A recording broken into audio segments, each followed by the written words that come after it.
Are you ready? Stand by.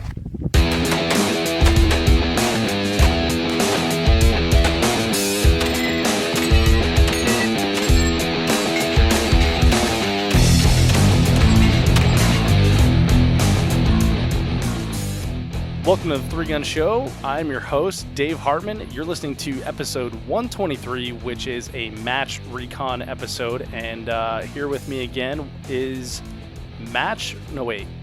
what are you again? Creative consultant? Wade Jones.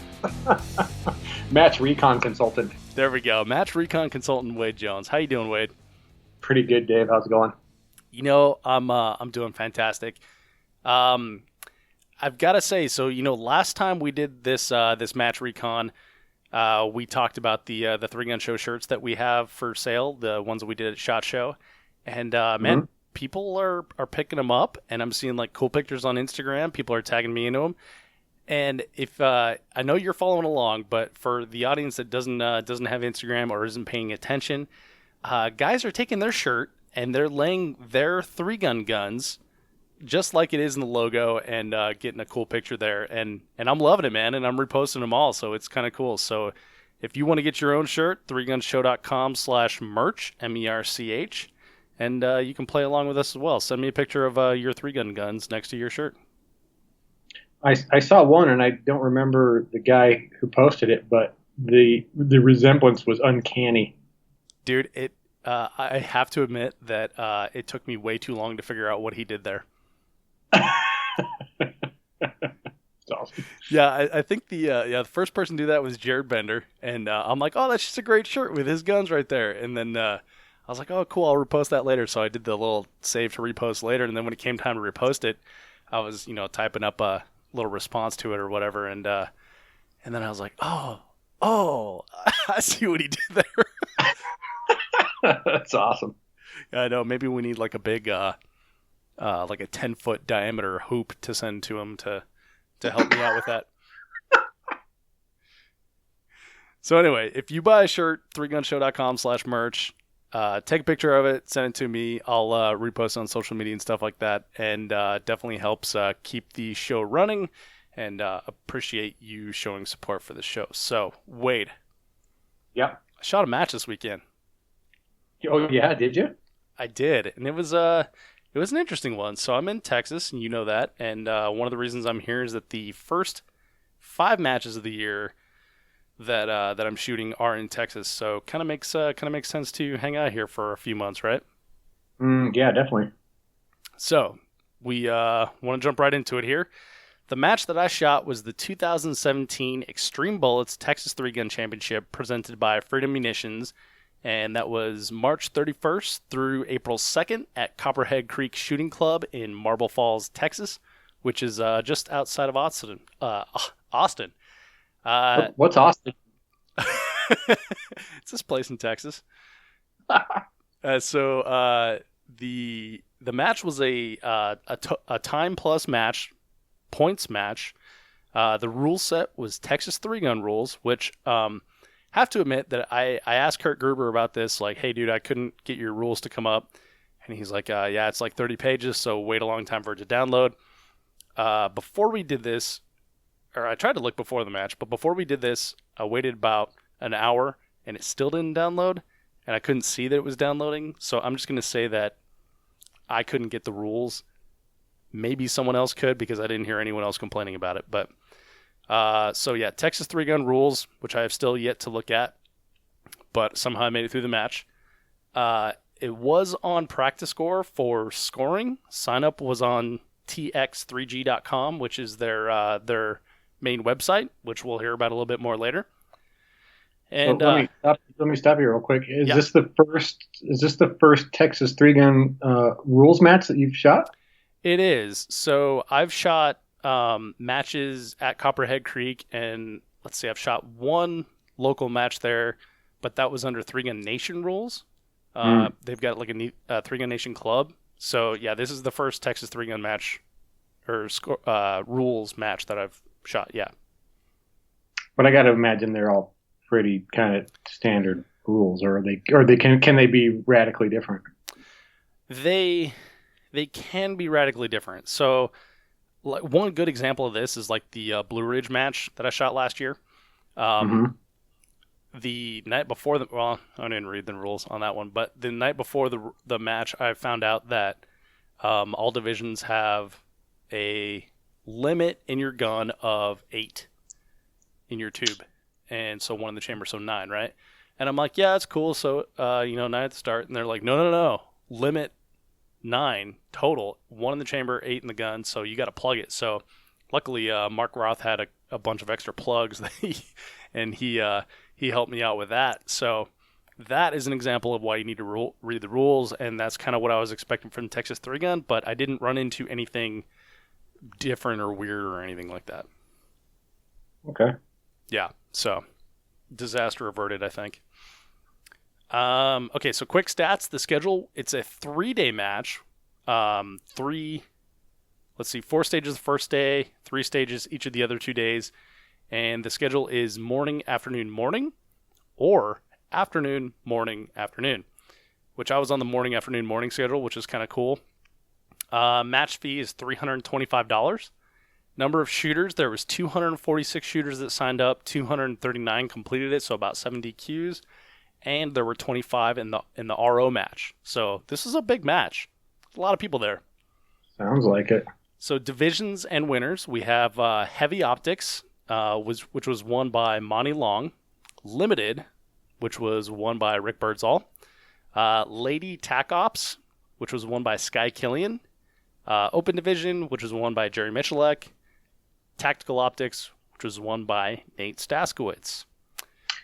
Some familiar names there. Yeah, exactly.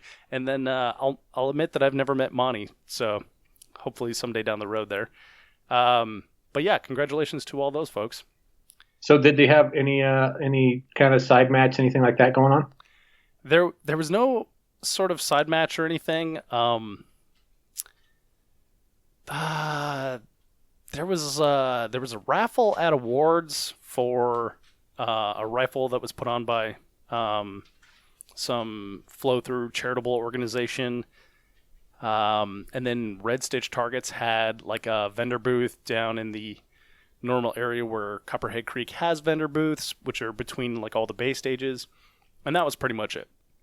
So no sort of like sideshow things, no sort of, full auto shoots. Oh, shoot. I take that back. There was a company that was offering helicopter rides, and you could shoot from the helicopter. So what? I know. Shoot, I wish I knew the price on that. I want to say it was like $150. But check this out. So the day that it was supposed to happen was Sunday, and there was like tornado warning, severe weather, lightning, so they had to scrub that all off.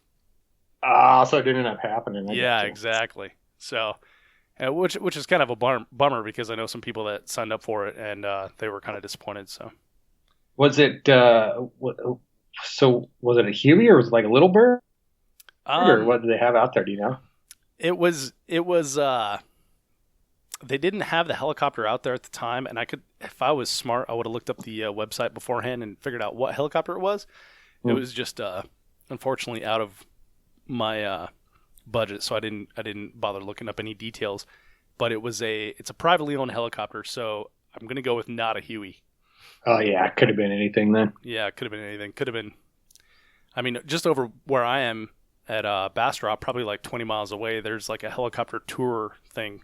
So, and then, helicopter hunting in Texas is like a big thing because of all the hogs and everything. So it absolutely could have been a little bird, could have been like just a normal commercial helicopter, could have been one from Jurassic Park. Who knows?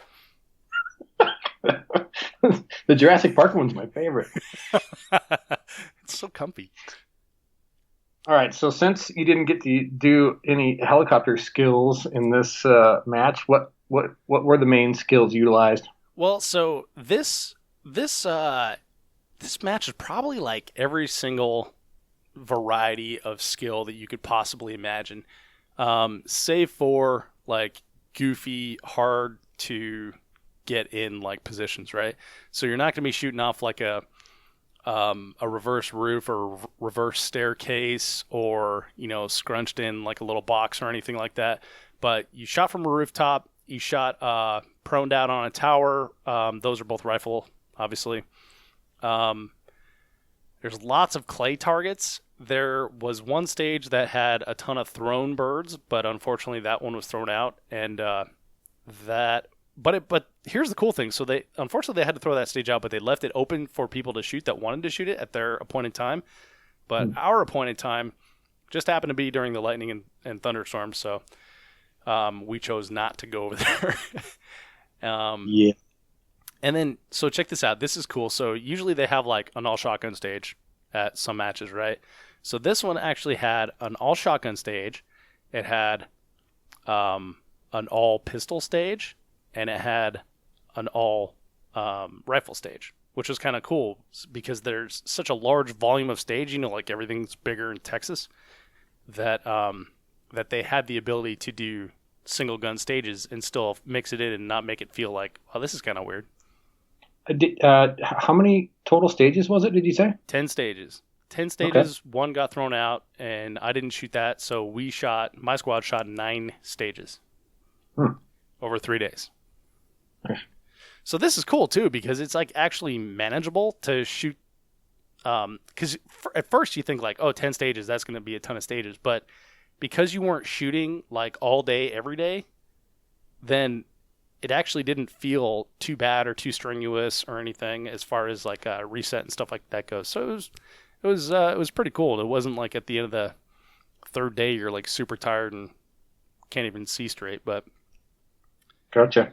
so in the match description or the match booklet, stage descriptions, and some of the communication beforehand, they did say that there were going to be far slug targets like 100, 120 yards or something like that. And apparently that got changed during the RO match due to like stage flow restrictions and everything. So we didn't actually have any far slug targets. So the farthest I shot slug was probably like 40 yards, 41 yards, something like that. So not too bad. The slug count was really down too. They said, I think I'm getting ahead of myself here, but they said bring like 12 slugs, and I think I shot 5. So, but there's a lot of shotgun on this match. A lot of shooting in general, just tons and tons and tons of targets. So one of the stages, the all pistol stage, was like an all falling steel pistol stage. And, I mean, it had just tons of steel targets out there. I think there was, I don't know, between like 40 and 50 steel targets, which was kind of, wow. For just pistol. And that was a little rough for me, honestly. My pistol game wasn't on, but it was a fun stage nonetheless. Did you have to bust out a box and start reloading? Yeah, I know. I was like reloading from the pocket, just carried a sock with a bunch of loose ammo in it. Go to your secondary. Yeah. In my ankle holster. It's a joke, everyone. But yeah, there was a ton of a cool, mid-range rifle. So we got to shoot from the back of a, I think it's a Range Rover or Land Rover. I don't know. Toyota guys are gonna be yelling at me, but it was probably Land Rover if it was a Toyota. But we got to shoot from the back of that outside the back window, and so that was like the most awkward position that I was in the whole time. Everything else was just like kneeling or reverse kneeling, nothing too crazy.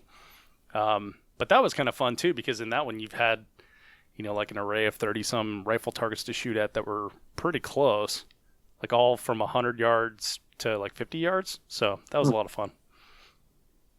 So, longest shot.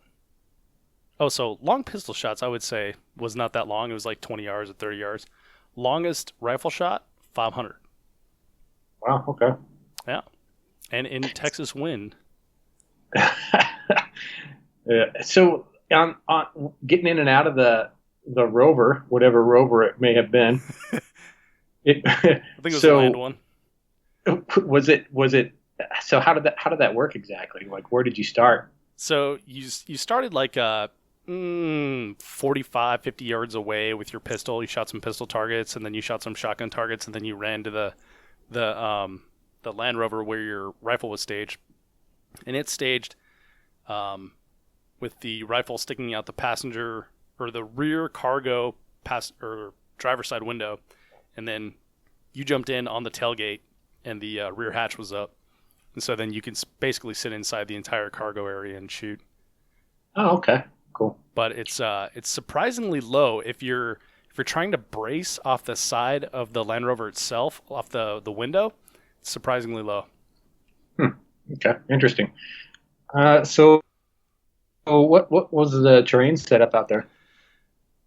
So they have, I think they have like, I think 5 bays. 4 of them were utilized. One of them's pretty small, so that doesn't fit in Texas, right? Because everything's bigger in Texas, so it doesn't fit the Texas 3-gun championship.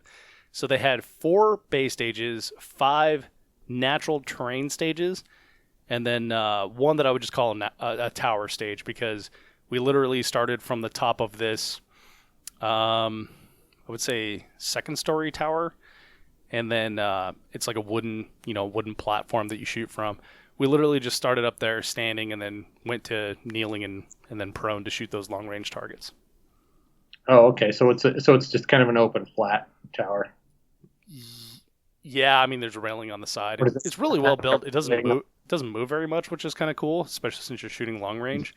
But then it shoots into like a small little valley with a hill that looks like you could probably, if you stretched it, get out to like 800 yards. But we had targets out to 5. So, which is cool, because I enjoy those more spread out stages rather than the real tight technical ones, just because it appeals to what I'm interested in. And even one of the larger bay stages was actually quite a bit of ground to cover too, and plenty of time to reload on the run and shoot stuff on the move and things like that. Cool. So what's the match flavor? Is there like a theme to the match? Texas. That I would say is the match flavor. I think so. Let's see, what is this? April. So I've been here almost 5 months, right? Living in Texas almost 5 months, and that whole joke about everything being bigger in Texas is so true, man, because like the gas stations are friggin' enormous. The beers are enormous, they got nothing on the Foster's Australian thing. And they just do everything big, right? They don't half-ass anything.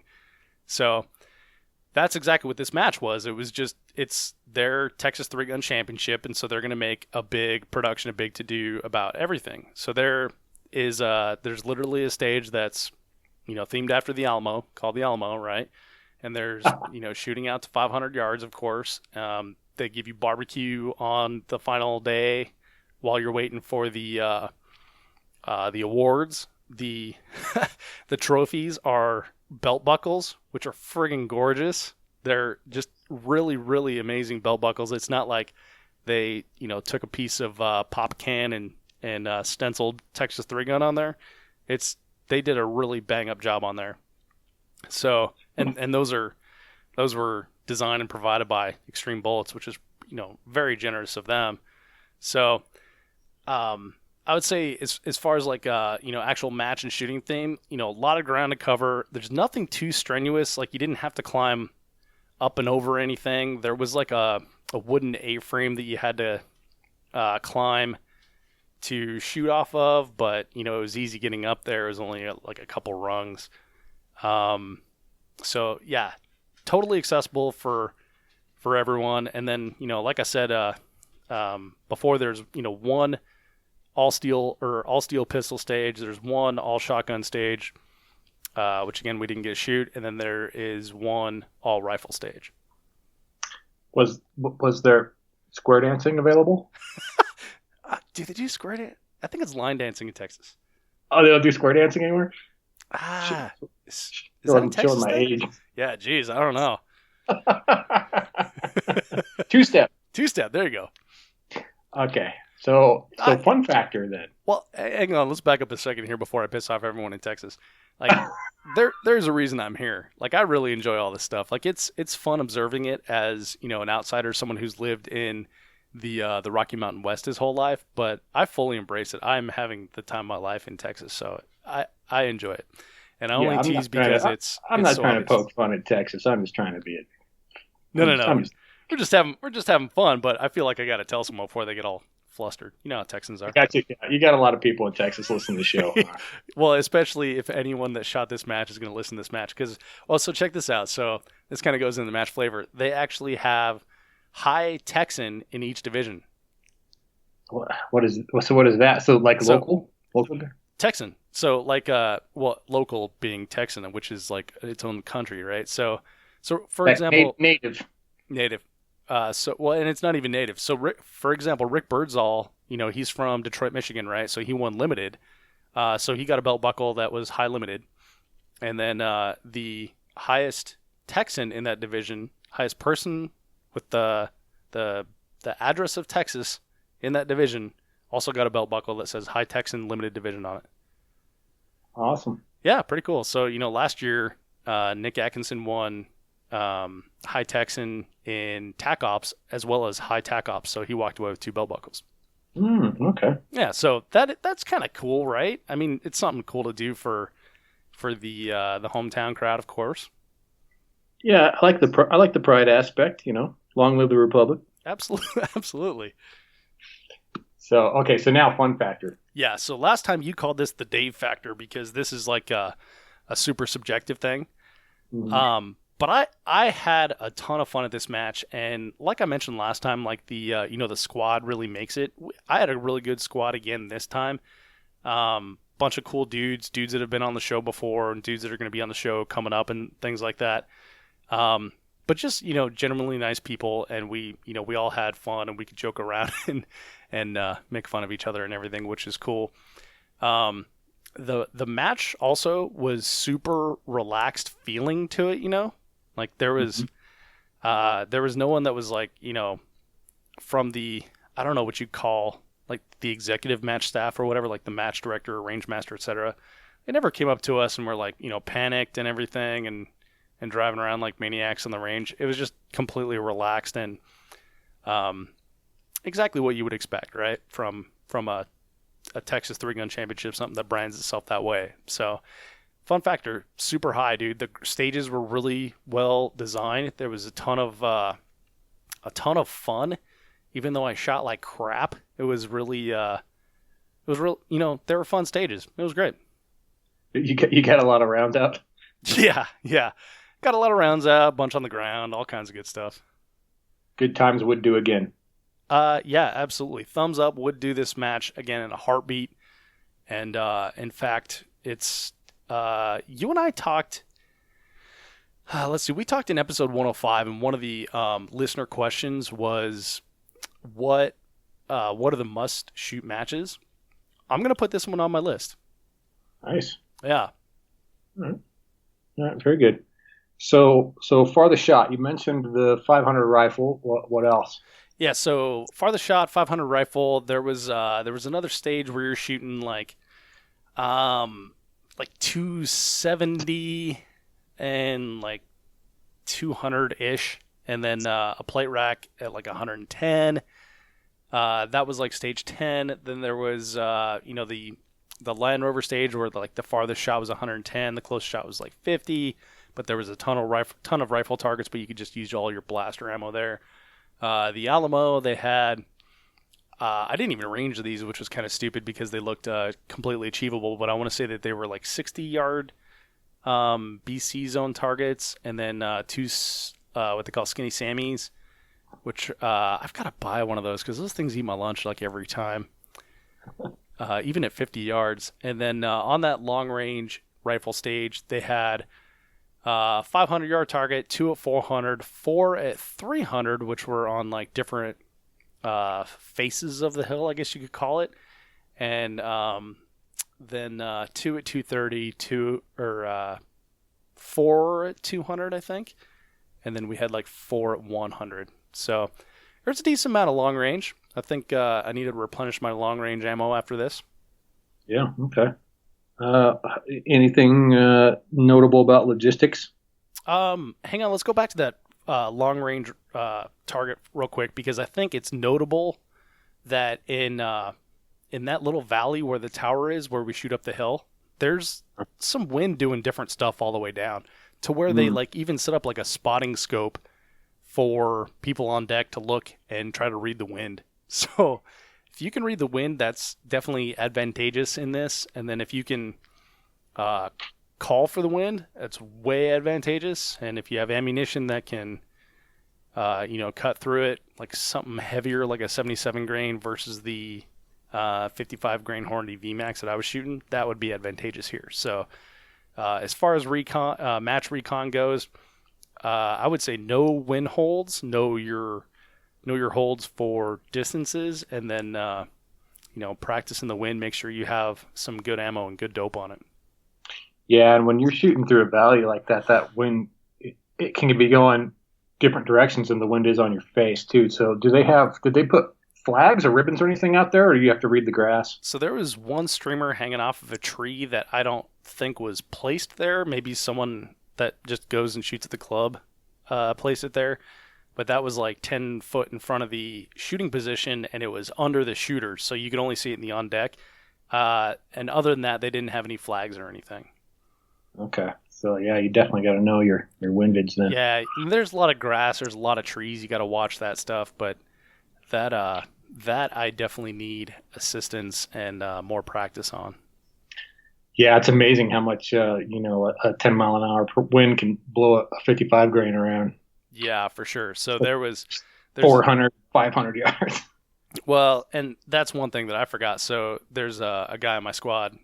His name's Hunter, and he has taught sniper school in various arenas, and he's a police officer now. So I was kind of like sticking close to him and kind of watching what he was doing and stuff. But then I forgot to account for, mine's a 55 grain going like 3,250 feet per second. His is 77 grain going whatever it was, like 2,700 or something like that. So his is going to drop more. Mine's going to blow to the side more. So I didn't hold near as far as I should have. I just kind of used, similar wind calls to what a lot of the guys in my squad were using for heavier bullets. And then once I was walking off the stage and I had like that introspective time afterwards, I was like, you know what? That probably wasn't good because I had to hold way farther than those guys said I needed to. And it wasn't that they were giving me incorrect information. It was just that I was not doing some math and stuff for my own personal setup. Gotcha. All right. So then logistics, anything strange, weird, awesome? No. Logistics, you walk up, say, hey, I'm Dave Hartman, if that's your real name, and then you get a bag full of vendor catalogs, stickers, and things like that, as well as a Texas 3-Gun Championship t-shirt, which is kind of cool. On the back, they have all their sponsors, which is just an absolute ton, which is really cool to see in this environment where we think sponsorship is declining, to see how many people are supporting this match. So that was like my first impression of it. I was like, hey, that's pretty interesting. So, scoring is fine. I don't really check practice score much during the match. I did hear some people complain that it was like lagging behind because Copperhead Creek is like so spread out. They don't bring in the iPads until like the end of the day, and then that's when they get updated. And that totally works for this match. There are other matches where, we'll say, so if you have like a representative of practice score there, they actually bring like a Wi-Fi router around with it. So it brings the download to the iPad rather than the iPad to the download. And, okay. So that makes it all instantaneous and everything. But again, for me, I don't check practice score in the middle of the match because I'm not at the level where I'm going to be like, okay, well, I need to really hustle on this one instead of just kind of hustle on this one, So I got to shave 2/10 off this next run. Yeah. And there are guys that are like that, and they're the ones that, were complaining about it a little bit. But for me, wasn't an issue. So, prize table walk was cool, smooth and easy. What other logistics were there? There were no backups on stages. Oh yeah. Yeah, which is pretty cool. So I mean, especially like that first day we were shooting 4 stages. we didn't have to wait for anyone. So, which that means that, the stages were not only well designed, but they were well shaken out. And I think you heard me say the RO match earlier. They actually have a separate scoring and prize table for the ROs, because when the ROs go and shoot through, they modify the stages afterwards to make them better for the shooters. So because they're changing the stages, they don't actually have the ROs shoot the shoot for the same score, and that's where they decided, like, the really long slug shots aren't going to work out on this because of this, it's taking too long, or whatever, whatever sort of reason it was. And then they make those decisions there. And then because of that and well-designed stages, and these guys just knowing their facility and how long it takes to travel between stages, worked out really well. Yeah, it seems like a pretty smart way to do it, actually. Yeah, for sure. And I'm surprised more matches don't do that, but I could see why. It's more work, more logistics, etc. So I feel like I want to skip this next one and save it for last. Okay, yeah, go ahead. We can update that one and put it at the last for everything, man. It's cool. Whatever we want to do. I think it fits better at the end. The venue. I mean, you talked about it a little bit, but anything else you want to add? Yeah, so I really like Copperhead Creek. It's just a great range. Their staff that actually works at Copperhead Creek are just really nice people. They're always like really welcoming and everything. So I like that range. The range is really cool. Someday I'd like to go shoot sporting clays there, because I finally saw where their sporting clays range is. It's pretty cool. Pretty cool little setup. It's super easy to access. It's like right along Lake Travis in Hill Country. It's like 45 minutes from Austin, something like that. In fact, like one night we went to dinner in Austin, so it's like that close. They have a lot of improved buildings. Like you go into their clubhouse, and it's almost like a golf clubhouse. They've got t-shirts, rental guns, strollers. The strollers for 3-gun carts, those for rent. We actually did a podcast there during the storm, so it's a pretty cool place. I like Copperhead Creek a lot. They also have RV parking. So I pulled my trailer up there, and I stayed at it's near the primitive camping, but I still had like plug in for AC and stuff, which I need to, because I keep Parker in there while I'm shooting, and then let him out when the shooting's done.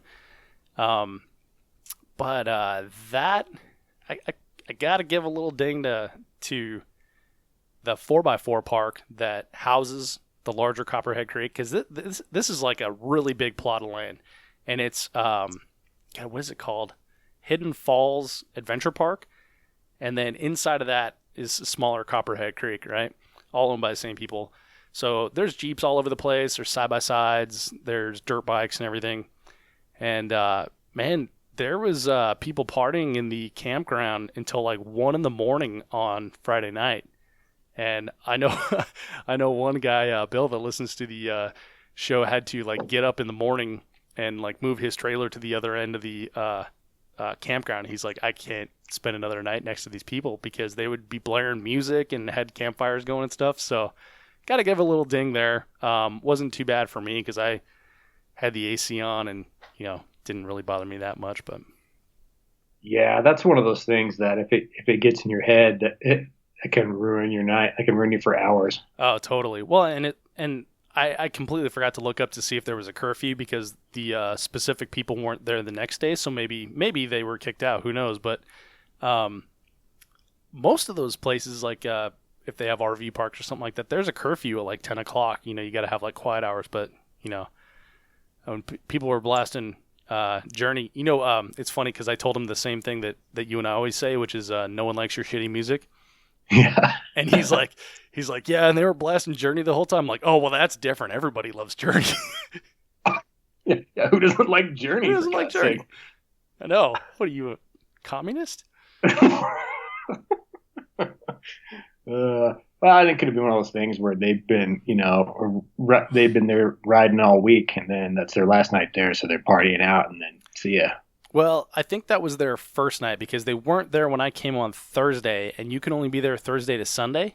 Park is closed Sunday evening through Thursday morning or Thursday afternoon or something like that. So, yeah, Damn kids. Yeah, it was. That's probably what it was. Maybe it's the culture. Maybe I should have been there with binoculars like Jane Goodall and trying to feed him bananas or something. Let's watch. Yeah, let's see if they take this Bud Light. See if they steal my cooler if I leave it out all. Yeah, exactly.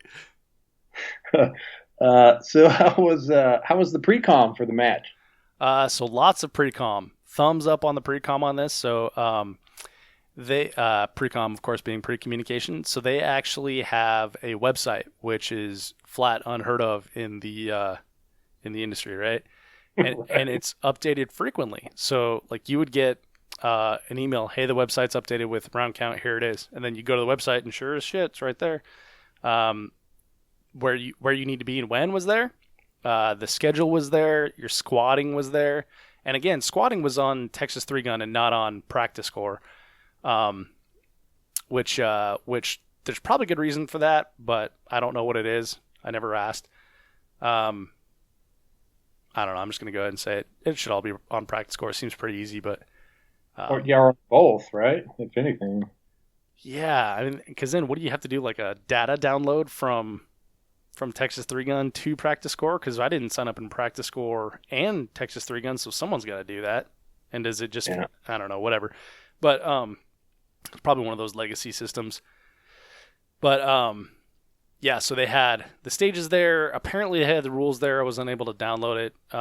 They had, your squad schedule. They also released stage designs and on their website, which I'm a big fan of because I've been to matches before where they're like, hey, we released them on Facebook. It's like, you know what?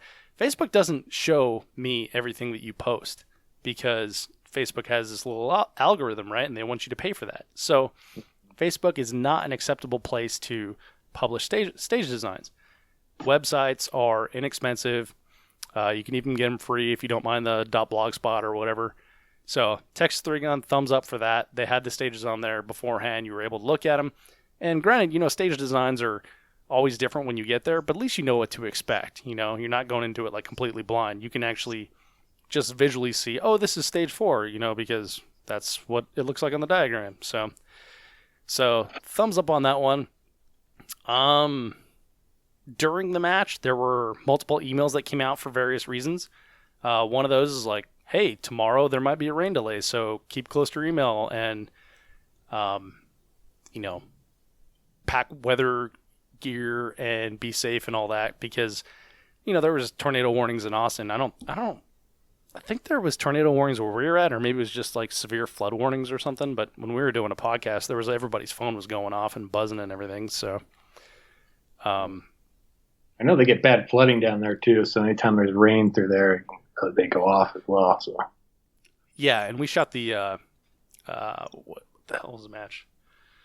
3-Gun Nation Southwestern Regional last year at the same range. That was I think that was the first week of May, and just absolute torrential downpour, flooding, and everything. So they had a really good plan for recovery on that, and which they did quite well. But they also had a good pre-plan of, okay, weather's hitting, send the email right now, 2-hour delay instead of coming at, was it 2 hour or was it 1 hour? It must have been 1 hour. No, it was 1.5. So instead of coming at 10, you come at like 11:30 or something like that. So they did really good on that, And then the banquet and awards was only 2 hours late, considering that there was, massive rain and flooding through there. Pretty good. So that's pre-planning, and then that's keeping the communication up for the other shooters. So we always knew where to be and when, and there wasn't a lot of people that were like, "Where are we going now?" Yeah, that's nice for sure.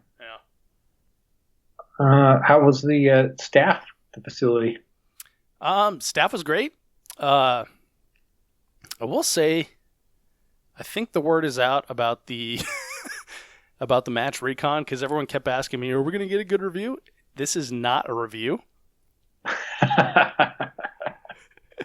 This is Recon. So the intent of this is not like, hey, you did good, hey, you did bad. It's not to, trash you on Yelp or Facebook or something. The intent of this is to give people that are shopping for matches to shoot some sort of data to go on. So what the match is going to be like, what to expect, like we were just talking about, longest targets and terrain and stuff like that, so they know where to spend their match dollars. So let me back up a second. Is Copperhead Creek on Yelp? Copperhead Creek's on Yelp, but I don't think Texas Three Gun is. Oh, okay. So because the match is Texas Three Gun, and right. it's just at Copperhead Creek. So yeah, but well, that's how your reviews come through, though, right? Like at a restaurant. Yeah. That the steak was terrible. Right. Well, and I think you can do reviews on Facebook, but you have to like give them something to review.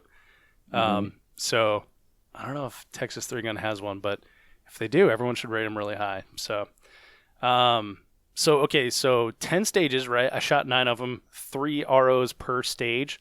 9 times 3 is 27, right? Mm-hmm. So one asshole in the whole thing, and I don't say that lightly. There was a dude that was yelling at us from the time that we got to the stages to the time we left. And it's unfortunate because absolutely everyone else, cool like the other side of the pillow, very nice, totally welcoming, understanding that you're, there for a good time and everything. So entirely unnecessary, but it's that ratio, where you go to the grocery store and there's going to be one dude that gets mad that you're spending too much time in front of the guacamole. So yeah, and that's unfortunate because it's like anything, just the way our brains are wired. All you expect good things, so you don't really count them as highly as bad things. So yeah, exactly. One person can really throw that ratio off. So yeah, exactly. Well, and so I say 27 match staff, but that number is low because one of the stages actually had cadets from Texas A&M that reset the entire stage for us, and that was their whole thing. And they just asked for a $1 donation in exchange, which some people gave much more, but so you're talking, I guess now that I count those guys, that was probably 35 people and like one dude. Oh, and then if you're talking about the larger match staff, so there's 42 people maybe, and then throw in all the Copperhead Creek people, and one dude has to be a dick, and he doesn't have to. That's the problem. So it's unfortunate, but whatever. I'm tired of dealing with people like that, so I just avoid them. Yeah, I mean it sticks out, right? When hear that. Well, and you pointed this out. It's like the exception that proves the rule. Like everyone in Three Gun is cool as heck, and then you run across one dude that like is a complete standout because he's not cool, and you're like, oh, that just proves the rule. Proves everyone's cool. Yeah, exactly. All right, so let's switch gears here. I want to hear the funny things that happen at the match. All right, so when I was looking at that, I was thinking like, oh, there wasn't really many funny things that happened, and then it was just because I wasn't paying attention. But okay, so there's this massive storm that comes through. So check this out. So they throw out stage 9, right? Because the apparently, this is my understanding, the timers were not working correctly. So they ran a bunch of people through with the timers not working correctly. So the stage times were all off. So there's so many people you can't reshoot all those people. So now you unfortunately have to throw out that stage. But again, to their credit, they left the stage open. Like, hey, this is a really fun stage. You guys are going to like it. Come shoot it. So that was our very last stage of the day, stage 9. We did not get to shoot that because stage 8 is where we started. And so stage 8 is where we started. We shoot that, and our last shooter, Jansen Jones, and he's up, and I'm standing there, and I'm just kind of watching him. Everyone else is like packing up their stuff because that was the one that the Aggies were resetting, so we didn't have to do any reset. And I'm getting ready to watch him, and all of a sudden it's like it felt like I put my sunglasses on because it just got really dark, and I've got my clears on. And so Jansen's going down, and it's just getting darker and darker as he's shooting. And then he gets to the rifle, ding, ding, ding, shoots the rifle. And then just as he's finished, bolt of lightning, and we're shaking hands really quick with everyone. Thank you, thank you, thank you. What a great stage. And I'm like, beep, we're out of here. So,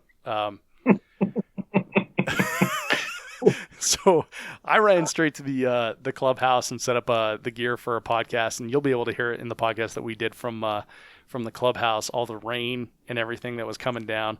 But we just made it, which was cool because it's me, and I really like me being dry. But unfortunately, some people did get soaked, and then there was people that had to shoot stages after that in the wind, because it was a massive storm that came through. Like, the wind was so hard. So Kurt Gruber told me that there was gusts up to 75 miles an hour. One of the big, huge canvas sections of the pavilion got torn off and blew away. They had to go pick it up and stack it on a pallet. So there was a ton of wind that came through, and then the wind was going for a good hour after that. But then afterwards, it was all nice and sunny and beautiful and everything. But there, unfortunately, were people that had to shoot in that wind on the long range rifle stage, which is kind of a bummer. But was this like the afternoon stage? Is that what it was? Yeah. So the morning got their first stage in, then the rain delay, and then they had to shoot their second stage. So some people that shot that second stage were shooting in the wind, right? And then the people that shot their first stage of the day in the afternoon squad, they were shooting in the wind too. Mm. What would you say the percentage of ratio of sunny to rainy has been for you at matches? Because I feel like it's pretty high on the rainy side. Yeah, it is. And I've been trying to figure this out, when the last time I shot a dry match, and the one in probably in Colorado. Yeah. So the one in July in Colorado was technically dry the entire match, although during walkthrough there was a funnel cloud over our heads that dispersed, and didn't end up turning into a tornado. But it was like a legit funnel cloud where you're thinking there's absolutely nowhere on this range that I can go and hide, And then after that, the match I shot in Montana was super sunny, and then I think it was just rain all after that. Yeah, well, you're gonna spend more time around Arizona, New Mexico, I guess. Yeah. Texas would be fine, but apparently not. Yeah, you would think so, but here we are, springtime, so spring rains, right? But yeah, exactly.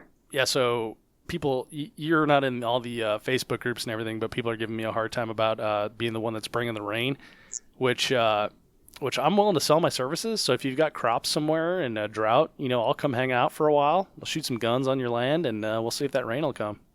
Yeah, all you need to do is set up a major match. They will show up, and rain for days. Exactly. And I like tacos, so make sure some of those are there too. So what else? Do you remember what Saturday was? April Fool's Day. Yeah, it's April 1st, Saturday, April 1st, April Fool's Day. So that is my big brother's birthday. Turned 39. He's an old man, almost. Also, that is the anniversary of the Three Gun Show. So the Three Gun Show turned 2. Oh, yeah. Happy birthday. Buddy. Yeah, happy birthday, Three Gun Show. So Three Gun Show turned 2 years of doing the Three Gun Show here, which is kind of cool. Also, on Saturday, we heard radio chatter about VIP shooters coming through. And you turn to the RO and you're like, what do you mean VIP shooter? And they're like, oh, Horner and Butler are going to come shoot through this whole thing, bunch of prima donnas, blah, blah, blah. So you're like, oh, you got to be kidding me. So it's like why would they get there late? And then, Horner and Butler, rarely are ever at the same match. So it was just kind of interesting. And then, again, I don't look at practice score, but I was told that night and that the next morning that Horner and Butler had gotten stage wins on every single stage and had flown out. So, oh, geez, really? Yeah. So, if you hadn't figured it out, April Fools, Horner and Butler weren't actually there, and so that the match staff had to go in and remove those scores. But it was one of those they're just screwing with the people. Like, really, these guys come in and you let them shoot through the whole match, and then they get stage wins. Horror, horror, horror. What's going on? Trying to stir people up. But then it was kind of a fun little April Fool's thing, and I guess all ROs except for one stage were in on it, and they waited 2 hours for Horner and Butler to show up, and they never did. Oh, that's just cruel. I know. It's like, you should apologize to those guys. So they're going to chop her in any minute now. They're going to fast rope down. They're going to shoot these stages. Yeah, exactly. Also, I have to a nod to the equity of the match too, since we're talking about funny things and the Horner and Butler thing. So my squad, we shot stage 7 on Saturday. Weather forecast for Sunday is going to rain, right? So we have one stage thrown out that we're shooting on Sunday, one stage that we're going to shoot. And so we're all like, we should go over and see if we're going to shoot it, and or see if we can shoot it. I'm like, yeah, let's do it. So I know from talking to a lot of match directors that schedule is very important, right? So I was like, guys, why don't you let me ask Aaron Hayes if we can do it, just to just see, because I don't want to get over there and be, accused of like pressuring or bullying ROs or doing something that we're not supposed to. I don't want to be that guy, right? And I don't want to be associated with a squad that does that. So, so I hit up Aaron, said, hey man, we want to go over here to avoid the rain tomorrow. Can we do that? And he says, sorry man, I can't let you do that. And I was like, okay, cool. And so check this out. So this is what, so Aaron had on my squad, we had, of course, a bunch of sponsor shooters. Who cares? No, I'm kidding. But we had Jansen Jones and Rudy. I forget Rudy's last name, unfortunately, but they're executives at Freedom Munitions and Extreme Bullets, which are sponsoring the match, right? Title sponsors. Sure. Also, Dwayne Liptak and Ting Soon from Magpul, which are also big sponsors of the match, right? Mm-hmm. So at that point, you're thinking like, well, of course, sponsors got pull. They can do whatever they want. They're VIP, but stood fast and gave the same answer that he would give absolutely anyone, which, hats off. Got to admire that, right? Yeah, sure. So, and then we missed the rain anyway. So, haha. I got to laugh because I'm shot in so much rain. Video on Facebook looked like somebody had a shock collar on. Oh yeah. So I don't know if we can call that match shenanigans because that was away from the match, but yeah, I think that counts. There's people that shot the match. Yeah, I mean that's part of the flavor, the feel of the match. All right, so I go over, or let's see, invited me over for barbecue, so I go over there, and of course we're having a good time. And then once we've had enough good time, someone gets the idea, maybe me, maybe Chad, I don't know, gets the idea of like, let's take the shock collar off those dogs over there and try it. So Chad's the first one that tries it. You try it on the low level, and then eventually every dude in there has to do it, right? Because they have to show like what sort of man they are. Little secret. Well, I remember when you got Parker his first shot collar, I think you did it to yourself, right? Yeah. So I did that to myself because I knew that if I was going to use this on him, then I should know what it feels like. So that wasn't like a, let's get drunk and zap each other sort of thing. But you knew what these guys were in for. Yeah. And I somehow skated without doing it even once. And there was like, half a dozen dudes there, and like every one of them did it. And nope, I skated. It was awesome. But good for you. But I gotta tell you, we should look out for Ashley. I think she's a little devious. She had the controller 90% of the time, and even turned it up to 16 at one point, which apparently is the maximum. They're like, oh, I didn't even know this went this high.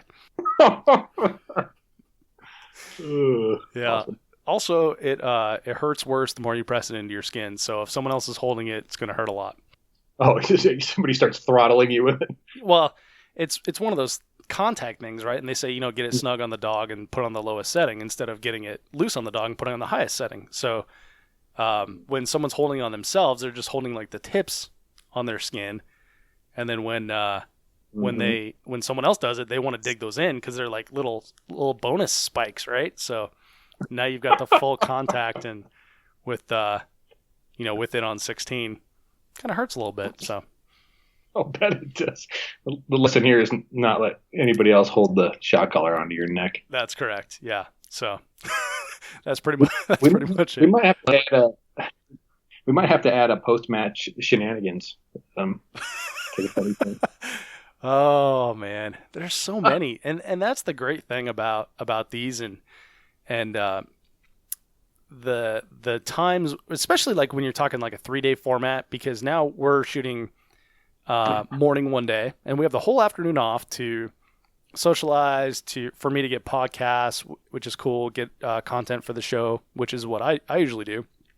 And then, dinner in the evening to hang out, and you can stay out late, and then you can still get up in a reasonable amount of time to make your afternoon squad. No big deal, right? So, and it's all in how you want to do it, right? So there's different levels of 3-gun. Like there is the dudes that are like at the top of their sport, and they want, this is an athletic event, I'm going to come here and I'm going to eat only cucumbers and swamp water, and I'm going to go to sleep early every night, and I'm not going to talk to anyone.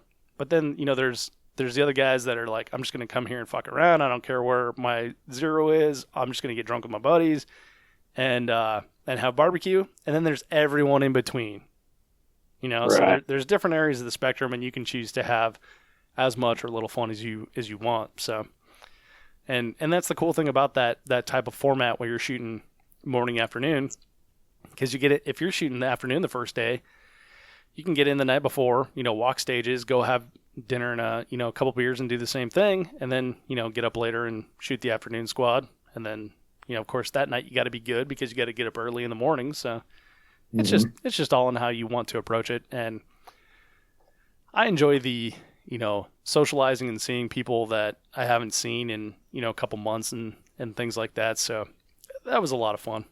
And also watching people squirm when they're shocked by dog collar wasn't too bad either. I gotta say too, the episode, can't remember which day it was, from the 3-Gun Nationals, whichever one where you had birds all on. Yeah, it was the second night. That was Saturday night. Yep. Yeah, Saturday night, and you're talking about beer versus shelter. I'm gonna take beer every time, Dave. Oh, really? All right. Well, unless I'm on the wagon, then it's a no-brainer. But I'd rather be wet and have a beer. Yeah, I was having so much trouble trying to figure that out because I'm sitting there with every piece of electronic equipment that the 3-Gun Show owns on one table, and I was so grateful that Aaron Hayes let me borrow his awning, and so here's a little behind the scenes I forgot to mention on that. Is that was actually sitting over the back of Garrison's truck, and Garrison was going to shoot the match, so he took all his gear and put it inside his cab, so we could take that awning and do the show, which is kind of cool. But yeah, man, it's all perspective, right? When you're just hanging out and watching and spectating, sure, being a little wet and having a nice beer while you're watching is not too bad, but when you've got several $1,000s of equipment out there that is pretty much everything you do, it's a little different. Yeah, it's all relative. I just thought I before the poll goes up, I just want to put my 2 cents. Yeah, you got to get yours in, of course. All right, man, this has been fun. I learned a lot. Yeah, so thumbs up. Would shoot again, man. I would definitely recommend hitting this match. I myself am going to hit it next year. And I didn't see or speak to anyone that was like, well, this was a bummer, this was a disappointment or anything. So, and 3-Gunners like to complain, so that seems like a ringing endorsement. Oh, very good. Yeah, so as always, show notes are going to be at 3gunshow.com, and this one is episode 123, so you can go 3gunshow.com/episode 123 and find it right there. And when you see this on Facebook, Instagram, or even on the blog there, let me know what you think. If you shot this match, if you think I'm way off on something, or let me know what you think. Interested in hearing your feedback. Wade, as always, man, thanks for participating and being a sounding board for the 3-Gun Show, dude. I really appreciate you. Hey, thanks for having me, dude. It's always fun.